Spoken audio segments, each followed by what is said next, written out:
രാമായ രാമചന്ദ്രായ രാമഭദ്രായ വേദസേ രഘുനാഥായ നാഥായ സീതായ പതയേ നമഃ. കൂജന്തൻ രാമ രാമേതി മധുരം മധുരാക്ഷരം ആരുഹ്യകവിതാശാഖാം വന്ദേ വാൽമീകി കോകിലം. സനാതനധർമ്മ സംഹിതകളിലെ വിജ്ഞാനശകലങ്ങൾ പങ്കുവയ്ക്കാനായുള്ള നാദശ്രീയിലേക്ക് എല്ലാവർക്കും സ്വാഗതം. ഈ ചാനൽ ബെൽ ബട്ടൺ അമർത്തി സബ്സ്ക്രൈബ് ചെയ്യുന്നതോടൊപ്പം ബേക്ക് ബട്ടൺ അമർത്തി കൂടി ചെയ്യണം, സഹകരിക്കണമെന്ന് വിനീതമായി അപേക്ഷിക്കുന്നു. പ്രിയരെ, ഗംഗയെ ഈ ഭൂമിയിലേക്ക് മുഴുവനും ആനയിച്ച് അതിൽ തൻ്റെ 60,000 പൂർവികന്മാർക്കും അച്ഛനും ആയ സകരനും ഒക്കെ പിതൃക്രിയ അല്ലെങ്കിൽ ഉദകക്രിയ നടത്തിക്കൊണ്ട് ആ അംശുമാൻ്റെയും പൗത്രനായിരിക്കുന്ന ഭഗീരഥൻ അവരുടെ പിതൃദോഷമെല്ലാം തീർത്തു. ആ കഥ കേൾക്കുന്നവർക്ക് തന്നെ സർവ്വമംഗളങ്ങളും ഉണ്ടാവും, പിതൃദോഷങ്ങൾ ഉണ്ടാവില്ല, യുദ്ധിഷ്ടകാര്യസിദ്ധിയൊക്കെ കൈവരുകയും ചെയ്യും എന്ന് പറഞ്ഞിട്ടാണ് ആ ഭഗീരഥൻ്റെ ഗംഗാനയന കഥ അവസാനിപ്പിച്ചത്. ഇവിടുന്ന് അങ്ങോട്ട് നമുക്കൊക്കെ സുപരിചിതമായിട്ടുള്ളൊരു കഥയാണ് പാലാഴിമഥനം. ഇതൊക്കെ ഓരോ തത്വങ്ങളും കൂടിയിട്ടായതുകൊണ്ടാവാം ഭാഗവതത്തിലുമുണ്ട്, വാൽമീകി രാമായണത്തിലുമുണ്ട്, ദേവീഭാഗവത്തിൽ പല പുരാണത്തിലും ഈ പാലാഴിമഥനം വരുന്നുണ്ട്. അപ്പോൾ അതൊരു തത്വാംശ കഥയെ കൂടെ കൊണ്ടുവന്നു എന്നാണ്. വാസ്തവത്തിൽ എന്താണെന്ന് വെച്ചാൽ ഈ ശരീരമാകുന്ന ജീവിതം, അതാണ് പാലാഴി. കടയുകയാണല്ലോ നമ്മൾ ചെയ്യണത്. അപ്പം അങ്ങനെയുള്ള താത്വികമായിട്ട് കാളകൂട വിഷം പുറത്തേക്ക് പോകണം, ഉള്ളിലുള്ള ചീത്ത കാര്യങ്ങളൊക്കെ പുറത്തേക്ക് പോയാലേ എന്തുണ്ടാവുള്ളൂ, അമൃതസുഖം കൈവരുള്ളൂ. അങ്ങനെയുള്ള താത്വികമായിട്ടുള്ള വശങ്ങൾ ഉള്ളതുകൊണ്ടാവാം ഈ കഥ ഇത്ര പ്രാധാന്യം അർഹിച്ചിട്ട് എല്ലാ പുരാണത്തിലും ഏകദേശമൊക്കെ കാണാം പാലാഴിമഥനം എന്നാണ്. അപ്പോൾ ആ കഥ ഗംഗാവതരണവും ഇവിടുന്ന് മുമ്പേ പറഞ്ഞിട്ടുള്ള സകരൻ്റെ കഥയും ഭഗീരഥൻ്റെ പിതൃതർപ്പണമൊക്കെ വളരെയധികം പുണ്യമുള്ള കഥയാണ് മഹർഷി എന്ന് പറയുകയാണ് രാമൻ. ഈ പരന്തപ തപസ്സിയിൽ വെച്ച് അഗ്രേസരനായിരിക്കുന്ന അങ്ങ് ഞങ്ങൾക്ക് പറഞ്ഞു തന്നതായിട്ടുള്ള ഈ കഥ കാരണം എത്ര വേഗ രാത്രി പോയത്. കഥകളൊക്കെ പറഞ്ഞു തരുമ്പോൾ ഈശ്വരകഥയാണെന്ന് വെച്ചാൽ അങ്ങനെയാണെന്നാണ്. മറ്റു കഥകളെക്കാട്ടിലും ഈശ്വരകഥ നമ്മൾ കേൾക്കുമ്പോൾ 7 ദിവസ സപ്താഹത്തിൽ എത്ര വേഗം പോവുക. അതുകൊണ്ട് ഞങ്ങൾക്ക് പറയുകയാണ് രാമൻ രാത്രി വളരെ വേഗം സുഖമായിട്ട് കഴിഞ്ഞുകൂടി എന്ന് പറയുകയാണ്. അതുകൊണ്ട് എന്ത് ചെയ്യണം, ഇനിയും ഞങ്ങൾക്ക് കൂടുതൽ കഥകൾ പറഞ്ഞു തരണം, കേൾക്കാൻ ഞങ്ങൾക്ക് താല്പര്യമുണ്ട് എന്ന് പറയുകയാണ്. അതായത് ഈ ദിതിയുടെ പുത്രന്മാരുടെ ഒരു കഥ. അവിടെ കുറച്ച് മഹർഷിമാരൊക്കെ ഉണ്ടാകും. മഹർഷിമാരൊക്കെ വിശ്വാമിത്രനെ പൂജിച്ച് കഥ കേൾക്കാൻ അവരടക്കമുണ്ടായിരുന്നു എന്നാണ്. അസുരമാതാവായിരിക്കുന്ന ദിതിയുടെ കുറച്ച് പുത്രന്മാരെ എങ്ങനെയാണ് ദേവന്മാരായത്? പുത്രലാഭത്തിന് വേണ്ടിയിട്ട് ആ അമ്മ ഭർത്താവായ കശ്യപനോട് അപേക്ഷിച്ചു എന്നും തന്നിമിത്തം പുത്രന്മാരുണ്ടായെങ്കിലും അത് തൻ്റെ പുത്രന്മാരായിട്ട് വളർത്താനുള്ള ഭാഗ്യം ഉണ്ടായില്ല എന്നൊക്കെ കേട്ടു. അപ്പം ആ കഥ ഒന്ന് കേൾക്കുക. എന്തിനാണ് ഈ ദേവന്മാർ അമരന്മാർ ആയി തീർന്നത്? അങ്ങനെ കുറച്ച് ചോദ്യങ്ങൾ അവർ ചോദിക്കുകയാണ്. അമരന്മാരാവുക എന്ന് പറഞ്ഞാൽ മരിക്കാതിരിക്കുക. അപ്പം അതുകൊണ്ടാണ് ഈ ദേവന്മാരെ ത്രിദശന്മാർ എന്ന് പറയും. 3 ദശയേ എത്രയേ ഉള്ളൂ. നമുക്ക് 4 ദശയുണ്ട്: ബാല്യം, കൗമാരം, യൗവനം, വാർദ്ധക്യം. ആ 4ാമത്തെ അവസ്ഥ ഇല്ല ആർക്ക്? ദേവന്മാർക്ക്. വാർദ്ധക്യവും ഇല്ല, മരണം. എന്ത് സുഖമല്ലേ, വാർദ്ധക്യവും ഇല്ല, മരണവും ഇല്ല. ആവും അങ്ങനൊരു അവസ്ഥ. അതുകൊണ്ടാണ് അവർ ഈ ത്രിദശന്മാർ. അപ്പം അതെങ്ങനെയാണ് ആയിത്തീർന്നത്? സാധാരണ ശരീരം എടുത്തവർക്കൊക്കെ ഈ 4 അവസ്ഥകൾ ഉണ്ടാവില്ലേ? വാർദ്ധക്യം ഉണ്ടാവും, മരണം. അപ്പം എന്താ അതൊന്ന് അവരെങ്ങനെയാണ് ഒഴിവായത്? അപ്പം വിശ്വാമിത്രൻ ആ കഥയൊക്കെ എങ്ങനെ പറയാൻ തുടങ്ങുകയാണ്. ചില ദിക്കിൽ പറയും ദുർവാസാവ് കൊടുത്ത മാല ഇന്ദ്രന് കൊടുത്തതാണേ. അത് താഴത്തേക്കിട്ടപ്പോൾ ആന ചവിട്ടി നശിപ്പിച്ചതിൽ കുപിതനായിട്ട് ദുർവാസാവ് ശപിച്ചതുകൊണ്ടാണ്. ദൈവഭാഗത്തിൽ പറയും ആ മാല കിടപ്പ് മുറിയിൽ കൊണ്ടുവച്ചതുകൊണ്ടാണ് ദക്ഷൻ എന്നൊക്കെ. അങ്ങനെ പലതും പലതിക്കലും പറയും. ഇവിടെ ആ കാരണമൊന്നും പറയണില്ല. ഇവിടെ വേറെ കാരണമാണ് പറയണത്. ദേവന്മാർക്കും അസുരന്മാർക്കും വളരെയേറെ ശക്തി ആർജിക്കണം എന്നും മരിക്കാതെ ഇരിക്കാൻ കഴിയാൻ വല്ല മാർഗമുണ്ടോ? അതിപ്പോൾ ആർക്കാ ഇല്ലാണ്ടിരിക്കുക. ഈ കുറച്ച് കാലം ജീവിക്കണം, കുറച്ച് കാലം കൂടി ജീവിക്കണം എന്നൊന്നും ആർക്കും ഇല്ലാണ്ടിരിക്കില്ല. അത് തെറ്റാണെന്ന് പറയാൻ വയ്ക്കുമോ? അപ്പോൾ എന്താണ് അതിനുള്ള മാർഗം?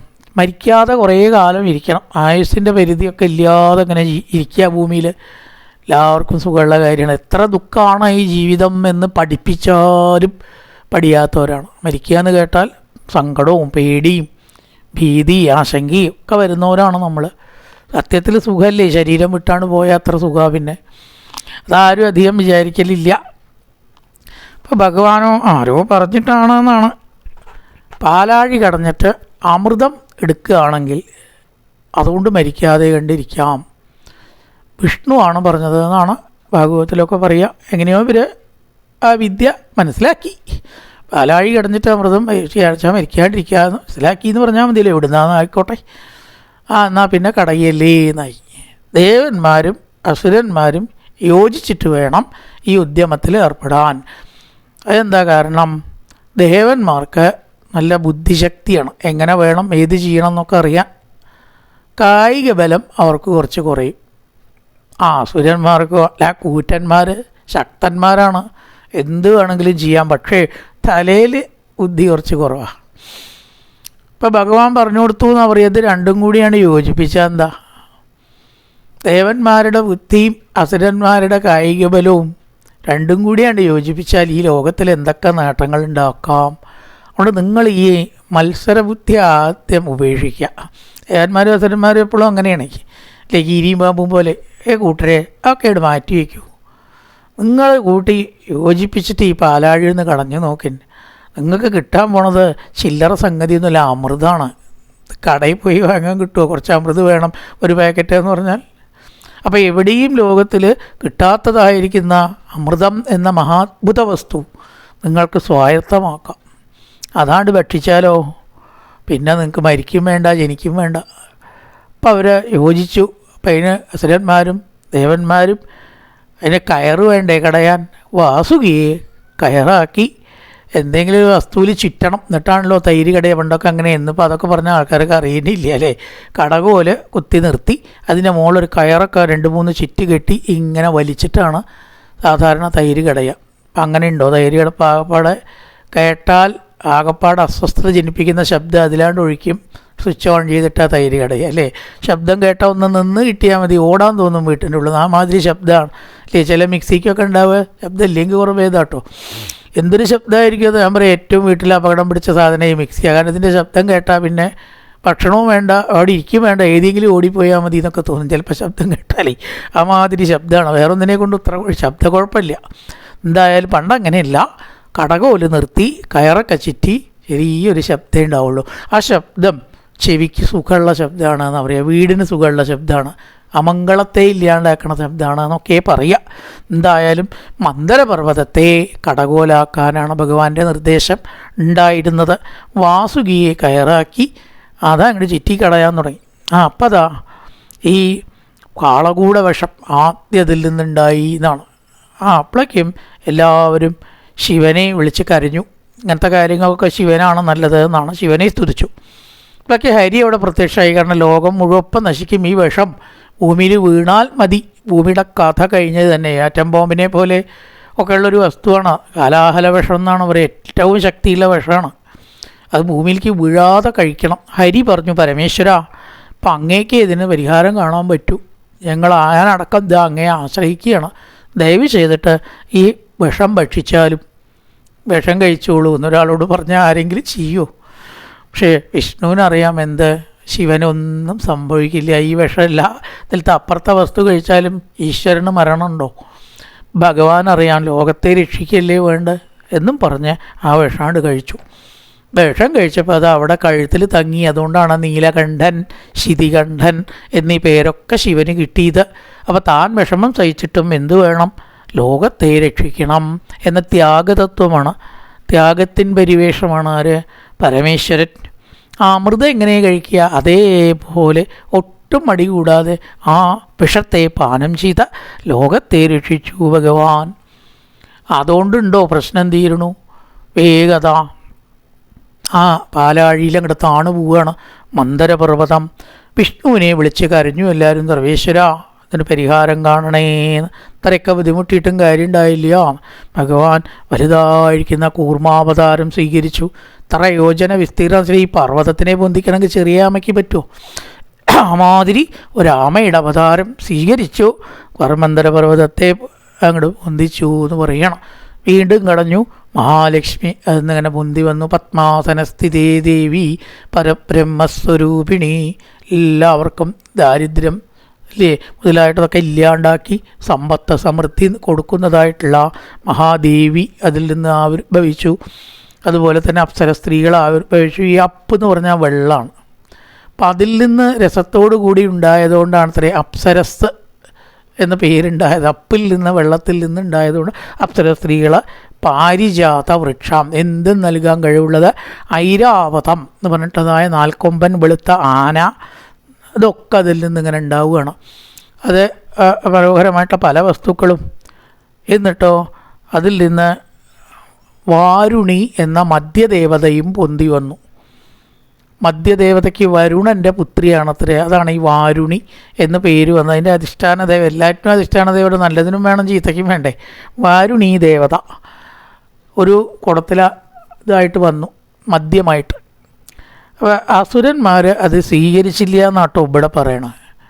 ചില പുരാണങ്ങളിൽ വ്യത്യാസം. ഭാഗവതത്തിലെ അസുരന്മാരാണ് സ്വീകരിച്ചത്, നിങ്ങളത് കൊണ്ടേക്കോളെന്ന് പറഞ്ഞു എന്ന് പറഞ്ഞു. ഇവിടെ പറയണത് അസുരന്മാർ അത് സ്വീകരിച്ചില്ല, ദേവന്മാർ അത് സ്വീകരിച്ചു എന്നാണ് പറയണത്. എന്താണെന്ന് വെച്ചാൽ അതുകൊണ്ടാണത്രേ അസുരന്മാർ എന്ന് പേര്. സുര എന്ന് പറഞ്ഞാൽ മദ്യം ഒരർത്ഥമുണ്ട്. സുര ഇല്ലാത്തവർ അസുരന്മാർ, സുര ഉള്ളവർ സുരന്മാർ. അർത്ഥം നോക്കിയാൽ ശരി കേട്ടോ, അസുരന്മാർക്കാണ് മദ്യം ഇല്ലാത്തത്. പക്ഷേ തിരിച്ചാണ് കഥ പറയണത്. വേറൊന്നിനും ദാരിദ്ര്യം അങ്ങനെ പറഞ്ഞു വരണ ശ്ലോകത്തിലും അങ്ങനെ കാണുന്നത്. എന്തായാലും മോഹിനി വേഷം സ്വീകരിച്ച് ഭഗവാൻ ഇതിൻ്റെ ഇടയിലൊക്കെ കുറേ കലഹങ്ങളൊക്കെ സൃഷ്ടിച്ചു. അമൃതം അസുരന്മാർ മോഷ്ടിച്ചു എന്ന് പറയാണ്. അങ്ങനെ ദേവന്മാർക്ക് കിട്ടാതെ ആയപ്പോൾ മോഹിനി വേഷം സ്വീകരിച്ച് അവരെ അസുരന്മാരെ മയക്കി അതെല്ലാം ദേവന്മാർക്ക് വിളമ്പിക്കൊടുത്തു. മോഹിനിയിലുള്ളതായ ആസക്തി കാരണം കാര്യം കഴിഞ്ഞിട്ടേ അസുരന്മാർ അറിഞ്ഞുള്ളൂ. അയ്യോ ഇത് മോഹിനിയല്ല, വിഷ്ണുവാണ്, നമ്മളെയോ കബളിപ്പിക്കാൻ വേണ്ടി വന്ന വിഷ്ണുദാ അമൃതം മുഴുവനെ ദേവന്മാർക്ക് സ്വന്തമായിട്ട് വിളമ്പി കൊടുത്തിരിക്കണു എന്ന്. ഇതോടു കൂടിയിട്ട് എന്തുണ്ടായി? വളരെ യുദ്ധം ഉണ്ടായി. അങ്ങനെ അസുരന്മാർ ദേവന്മാർ വെറുതെ വിട്ടാൽ പറ്റില്ല എന്നും പറഞ്ഞ് ഗംഭീരമായിട്ടുള്ള ദേവാസുര യുദ്ധം ഉണ്ടായി. ആ ദേവാസുര യുദ്ധത്തിൽ കുറേ കഴിഞ്ഞപ്പോൾ അസുരന്മാർ തോറ്റു. ഒടുവിൽ നാരദൻ്റെ ഉപദേശപ്രകാരം യുദ്ധം നിർത്തി. അങ്ങനെ കടഞ്ഞ അമൃതം കൊണ്ട് വന്നിട്ടുള്ളത് ധന്വന്തരി മൂർത്തി. ഓം നമോ ഭഗവതേ വാസുദേവായ ധന്വന്തരേ അമൃതകലശഹസ്തായ സകലാമയ വിനാശനായ മത്രൈലോക്യനാഥായ ശ്രീ മഹാവിഷ്ണവേ നമഃ. വലിയ മന്ത്രമാണ് കേട്ടോ. എന്താ ചെയ്യുക, ആരോഗ്യം സംരക്ഷിക്കുക എന്ന് പറയുന്നത് എളുപ്പമുള്ള കാര്യമില്ല. ഈ ശരീരത്തിനെ കൊണ്ടു നടക്കണമെങ്കിലേ 10, 70, 75, 80 കൊല്ലം ഇതിനെ കൊണ്ടു നടക്കുക എന്ന് പറഞ്ഞാൽ ചെറിയ കാര്യമല്ല. നല്ലോണം ശ്രദ്ധിക്കണം, അല്ലെങ്കിൽ ശരീരം നമുക്കൊരു ഭാരോ രോഗത്തിൻ്റെ ആലയായിട്ട് മാറും. നല്ല പോലെ വ്യായാമം, ഭക്ഷണം, ഉറക്കം അല്ലേ, യുക്താഹാര വിഹാരസ്യ അങ്ങനെ കൊണ്ടു നടത്തിയാലേ രോഗമില്ലാണ്ട് അവസാനം വരെ കഴിച്ചു വിട്ടാൻ പറ്റും. എന്നിട്ട് പറ്റുന്നുണ്ടോ? അപ്പം അതാണ് വലിയ മന്ത്രമാണ്, എളുപ്പമല്ല എന്നർത്ഥം. എന്തായാലും അതങ്ങനെ കഴിഞ്ഞതിന് ശേഷം ഇതൊക്കെ ശരിക്കും തത്വം എന്ന് പറയണത് അതാണ്. എന്തൊക്കെ തടസ്സങ്ങൾ നേരിട്ടു നോക്കൂ. വാസുകി ആദ്യം വിസമ്മതിച്ചു, എന്നെ ചിറ്റിക്കടയാൻ ഞാൻ വരില്ല എന്ന് പറഞ്ഞിട്ട് അതൊക്കെ പറഞ്ഞ് സമ്മതിപ്പിച്ചു. ദേവന്മാരും അസുരന്മാരും ശത്രുക്കളെ മിത്രങ്ങളാവുക, അവിടെയും പണീൻ്റെ പ്രയാസം. ഒരു കാര്യം പറഞ്ഞാൽ കേൾക്കണ്ടേ, ശത്രുക്കൾ പറഞ്ഞാൽ കേൾക്കുമോ? അത് ഒരുവിധമൊക്കെ സമ്മതിപ്പിച്ചു. പർവ്വതെടുത്ത് പൊന്തിച്ചപ്പോൾ അത് കിട്ടിയില്ല, അവിടെ ഭഗവാൻ ഇടപെട്ടു. പാലാഴിയിൽ താണുപോയി, അതാ പിന്നെയും പ്രശ്നം. കൂർമാവതാരം സ്വീകരിച്ചു. അപ്പോൾ നമ്മളൊരു കാര്യത്തിന് പുറപ്പെട്ടാൽ ചിലപ്പോൾ തടസ്സം ഉണ്ടാവും, ചിലപ്പോൾ പൂർണ്ണ വിജയം ആദ്യം കണ്ടു എന്ന് വരില്ല, ക്ഷമ വേണ്ടി വരും. സ്ഥിരോത്സാഹം കൊണ്ടും പരിശ്രമം കൊണ്ടും പുറകോട്ട് പോവാതെ എന്തു വേണം, ആ ലക്ഷ്യം തന്നെ മുന്നിൽ കാണാനേ പാടൂ. ഇതിൽ അതിൻ്റെ ചുറ്റുമുള്ള പരാജയങ്ങളടക്കം കാണാണ്ട് അതിലേക്ക് കുതിക്കണം, എന്നാൽ മാത്രമേ ലക്ഷ്യത്തിലേക്ക് എത്തുള്ളൂ എന്ന തത്വമൊക്കെ ഇതിൽ കാണിക്കണം. കൂടാതെയോ ശരീരമാകുന്ന ഈ പാലാഴി കടഞ്ഞാൽ ആദ്യം രാഗദ്വേഷാദികൾ പുറത്തേക്ക് പോകും. പിന്നെ കുറേ കഴിയുമ്പോൾ അതിന് അമൃതസുഖം കൈവരും. ആ അമൃതസുഖം കൈവന്നാൽ അത് അസുരന്മാർ വീണ്ടും കൊണ്ടുപോകും. നമ്മുടെ അമൃതസുഖത്തെ അപഹരിക്കാൻ വീണ്ടും ഒപ്പം ഉണ്ടാവും ആസുരശക്തികൾ. അപ്പം മോഹിനി വന്നാലേ ശരിയാവുള്ളൂ. ഏതാ മോഹിനി? ഭഗവാന്റെ അവതാരങ്ങൾ, മോഹനമായ കഥകൾ, മോഹിപ്പിക്കുന്ന ഏതൊരാളും കേട്ടിരിക്കുന്ന കഥകൾ. ആ മോഹിനി അവതാരം വന്നാലോ നഷ്ടപ്പെട്ട അമൃതസുഖം നമുക്ക് വീണ്ടും തിരിച്ചു കിട്ടും. ഇതാണ് ശരിക്കും പാലാഴി. ഒടുവിലാണ് അമൃതത്തിലേക്ക് നമ്മൾ എത്തുന്നത്. ഒക്കെ താത്വിക ആയതുകൊണ്ടാണ് എല്ലാറ്റിലും പണിത്. ഇപ്രകാരം പാലാഴി മഥന കഥ അതിൽ പഠിക്കേണ്ട ഒരു തത്വം കൂടി ഉണ്ട്. അതെന്താണ്? സുരാസുരഗണ സമദേശകാലകേത്തർത്ഥ കർമ്മമതയോ ബലേശ വികൽപ്പ എന്നും പറഞ്ഞിട്ട് അത് മറ്റേ ഭാഗത്തിൽ പറഞ്ഞ സ്തോത്രമാണ് കേട്ടോ, ശ്ലോകമാണ് കേട്ടോ. ദേവന്മാരും അസുരന്മാരും ഒപ്പമാണ് പാലാഴി കടയാൻ പരിശ്രമിച്ചത് അല്ലേ? അപ്പോൾ അസുരന്മാർക്ക് ബലം കിട്ടേണ്ടതല്ലേ? എന്തുകൊണ്ട് കിട്ടിയില്ല? ദേവന്മാർക്ക് മാത്രമായിട്ട് ഭഗവാൻ അത് അങ്ങനെ കൊടുത്തു. അതിന് കാരണം ഏത് കർമ്മം ചെയ്യുമ്പോഴും ഈശ്വരനിൽ ഭക്തി ഉണ്ടാവണം, അഹങ്കാരം ഇല്ലാണ്ടിരിക്കണം. അങ്ങനെ കർമ്മം ചെയ്താലോ നമ്മൾ വിചാരിച്ചതിനേക്കാൾ അധികം ഫലം കിട്ടും. ബലേച്ഛയോട് കൂടിയിട്ട് അഹങ്കാരത്തോട് കൂടിയിട്ട് കർമ്മം ചെയ്താൽ അർഹതപ്പെട്ടതും കൂടി കിട്ടില്ല. അസുരന്മാർക്ക് ഈശ്വരഭക്തി ഉണ്ടായിരുന്നില്ല, ദേഹാഹങ്കാരം നല്ലോണം ഉണ്ടായിരുന്നു. തൻ്റെ തടിയും കൊണ്ട് എന്തും നേടാം എന്ന അഹങ്കാരികളായിരുന്നു അസുരന്മാർ. അതുകൊണ്ട് എന്ത് പറ്റി? അർഹതപ്പെട്ട ഭാഗം കൂടി കിട്ടിയില്ല. ദേവന്മാർ ഭക്തന്മാരായിരുന്നു, അവർക്ക് ശരീരാഭിമാനമില്ല, ഈശ്വര കൃപയാലാണ് എല്ലാം എന്ന് കണ്ടതുകൊണ്ട് അവർക്ക് അമൃതം കിട്ടി. അപ്പോൾ ഏത് പ്രവൃത്തിയും നമ്മൾ ഈശ്വര പാദത്തിൽ സമർപ്പിച്ചിട്ട് ചെയ്യുക, അഹങ്കാരം ഉപേക്ഷിച്ചിട്ട് ചെയ്യുക, കർമ്മബലത്തിൽ ആസക്തി ഇല്ലാതെ ചെയ്താൽ ഉദ്ദേശിച്ചതിലധികം അതിൻ്റെ ഫലം സുഖവും സന്തോഷവും കിട്ടും. അല്ലെങ്കിലോ കുറച്ച് സുഖം പോലും കിട്ടില്ല, നമുക്ക് അർഹതപ്പെട്ട ഭാഗം അതുപോലും അനുഭവിക്കാനായിട്ട് തരാവില്ല. അതുകൊണ്ട് ദേഹാഭിമാനം ഉപേക്ഷിച്ച് ഭഗവത് പാദപത്മത്തിൽ ഭക്തി ഉണ്ടായി സമർപ്പണ ബുദ്ധിയോട് കൂടിയിട്ട് വേണം ജീവിതം നയിക്കാൻ.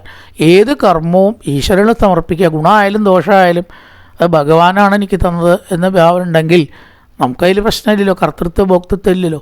അങ്ങനെ ചെയ്യണം എന്നാണ് പാലാഴി മഥനത്തിൻ്റെ നമുക്ക് പഠിക്കേണ്ട തത്വങ്ങൾ. അപ്പോൾ ആ തത്വാംശ പ്രധാനങ്ങൾ ആയതുകൊണ്ട് എല്ലാ പുരാണത്തിലും ഈ പാലാഴി മഥനം. ഇനി അതിനുശേഷമാണ് മരുത്തുക്കൊലയുടെ ഉൽപ്പത്തി എന്നും പറഞ്ഞിട്ട്, അതായത് അസുരമാതാവായിരിക്കുന്ന ദിതിക്കുണ്ടായിരിക്കുന്ന മക്കളൊക്കെ ദേവന്മാരായിട്ട് മാറി. അതെങ്ങനെയപ്പോൾ അത്? അസുരമാതാവിനുണ്ടായ മക്കളൊക്കെ ദേവന്മാരെ അതിൻ്റെ കഥയുണ്ടായതും പറഞ്ഞ് അത് പറയാമെന്നും പറഞ്ഞ് ആ മരുത്തുക്കളുടെ ഉൽപ്പത്തി എന്ന കഥാഭാഗത്തിലേക്ക് കിടക്കുകയാണ് വേറെ ദിവസം. പൂർവന്നാമതപോവനാധിഗമനം മത്വാ മൃഗങ്കാഞ്ചനം വൈദേഹീകരണം ജടായുമരണം സുഗ്രീവ സംഭാഷണം ബാലീനിഗ്രഹണന്തമുറ്റതരണം ലങ്കാപുരീദാഹനം പശ്ചാ രാവണ കുംഭകർണനിധനം ഏതസ്യ രാമായണം രാമായ രാമചന്ദ്രായ രാമഭദ്രായ വേതസേ രഘുനാഥായ നാഥായ സീതായ പതൈ നമഃ. ഓം പൂർണ്ണമദ പൂർണ്ണമിദം പൂർണ്ണാൽ പൂർണ്ണമുദച്യതേ പൂർണ്ണസ്യ പൂർണ്ണമാദായ പൂർണ്ണമേവാവശിഷ്യതേ. ഓം ശാന്തി ശാന്തി ശാന്തി. ഹരി ഓം ശ്രീ ഗുരുഭ്യോ നമഃ. ഹരി ഓം.